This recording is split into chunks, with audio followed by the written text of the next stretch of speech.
आमच्या शिवबाचा शिवसैनिक असेल, माझा काँग्रेसचा कार्यकर्ता असेल, या महाराष्ट्रातली 13 कोटी जनता असेल, कुणाच्या बापाला कधी न घाबरणारा हा शिवसेनेचा वाघ, ज्याने पर्वा केली नाही, पिढीची इडा पिडा सगळ्या त्यांनी फाट्यावर मारला आणि तिरंगा फडकवीत परत बाहेर आला. असे हे माझे सहकारी आणि शिवसेनेचे नेते, माझे ज्येष्ठ बंधू आदरणीय संजय राऊतजी, या ठिकाणी उपस्थित काँग्रेस पक्षाचे आमचे जिल्हा समन्वयक अंकुश सोनवणे, सन्माननीय प्रवक्ता आमच्या नीलाताई लिमये, मी त्याची बायको समोर असून सांगतोय मी याच्या प्रेमात. ज्या वेळेला या पहिलीच गोष्ट म्हणजे नवी मुंबईच्या 7-12वर माझं नाव आहे बरं का, आणि ते कायमस्वरूपी राहील, काळजी करू नका. हा छोटा पाकिट बडा धमाका आहे.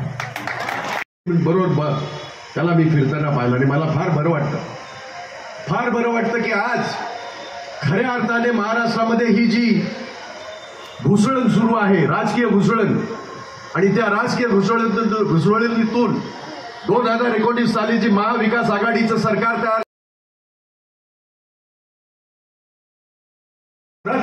घेऊन आम्ही जे काम करत होतो, मग मनोहर मडवी असेल, त्यांची पत्नी असेल, त्यांचा मुलगा असेल, त्यांचं कुटुंब असेल, आणि हजारो शिवसैनिक असतील, काँग्रेसचे माझे सगळे कार्यकर्ते असतील, की लोकांच्या अडचणीला धावून जाण्याचं नेहमीच काम आमच्या कार्यकर्त्यांनी केलेलं आहे. आणि शाहू फुले आंबेडकरांचा विचार असलेला हा महाराष्ट्र, देश संपूर्ण महाराष्ट्राकडे पाहत असतो. गेली 78 वर्ष महाराष्ट्रापासून प्रेरणा घेतो. गेल्या 2-2.5 वर्षामध्ये महाराष्ट्र नाचवण्याचं पाप या फडणवीस आणि या बिंद्याने केलंय. डॉक्टर बाबासाहेब आंबेडकरांच्या घटनेमध्ये, त्या चौकटीमध्ये सरकार बसत नाही, आणि म्हणून मी नेहमी सांगतो घटनाबाह्य सरकार आहे. बरं, परत एकदा येतो लाडक्या बहिणीवर. नजर टाकायला मी आलोय, आम्ही सगळे आले. महालक्ष्मी आज सगळ्यात आम्ही, मला 37 वर्ष झाली लग्नाला, आमच्या घरामध्ये महालक्ष्मी,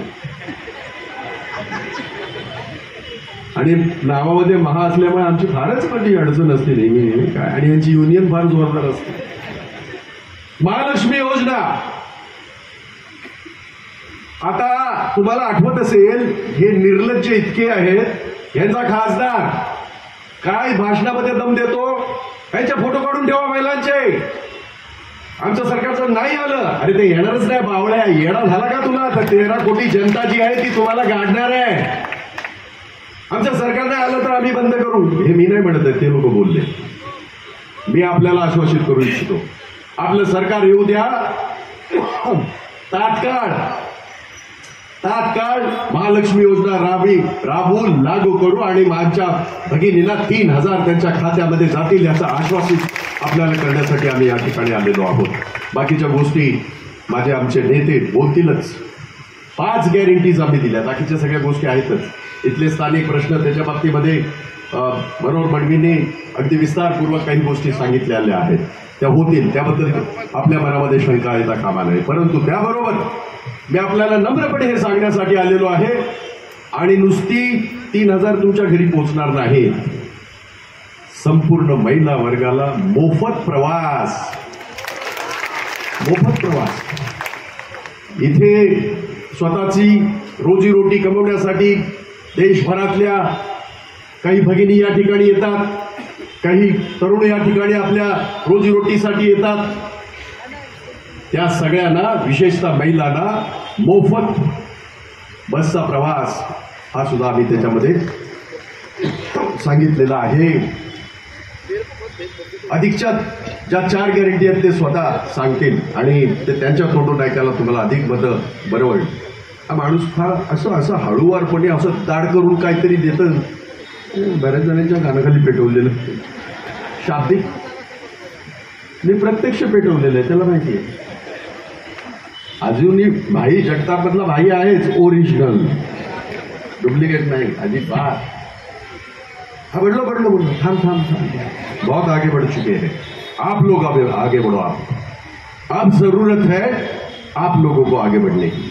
आणि ज्या बहिणींची यांना चिंता आहे, तुम्हाला आठवत असेल वरळीला कोळीवाड्यातली जी भगिनी या हरामखोराच्या कार्यकर्त्याच्या गाडीखाली तिला चिरडून मारलं, ती बहीण नव्हती का? इथे बदलापूरचा उल्लेख केला, मी नाही करणार, रिपीट काहीच करणार नाही.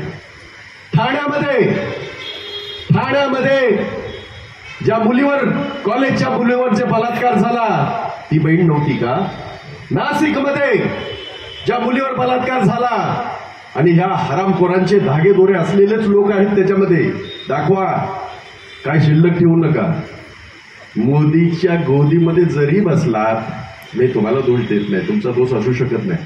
तसं नव्या मुंबईचा मीडिया बऱ्यापैकी, म्हणजे पहिल्यापासून बऱ्यापैकी आहे, मला माहिती आहे.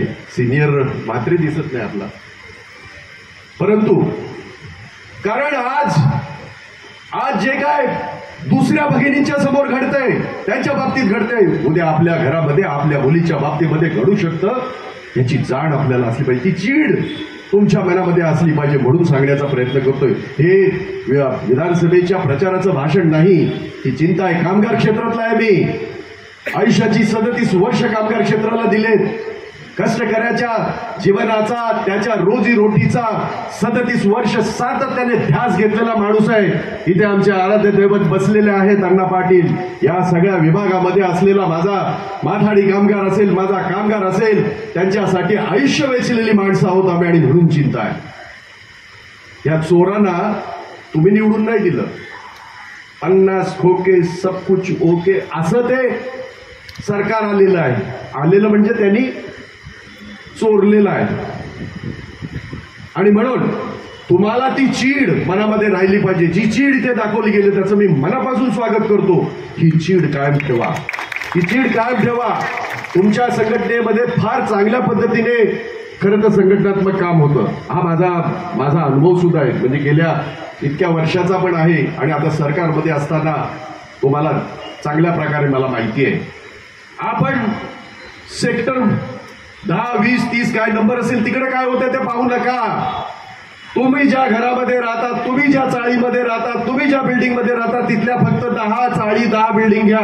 त्या सगळ्यांना खाली उतरवा आणि एक चौकार मारूनच टाका.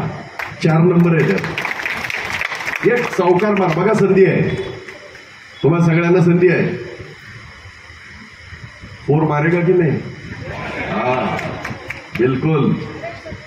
हा, नको षटकार, चौकारच सध्या पाहिजे. काफी आहे. परवाची मॅच बघितली ना, ठाक ठाक ठाक ठाक, म्हणजे तसंच आहे.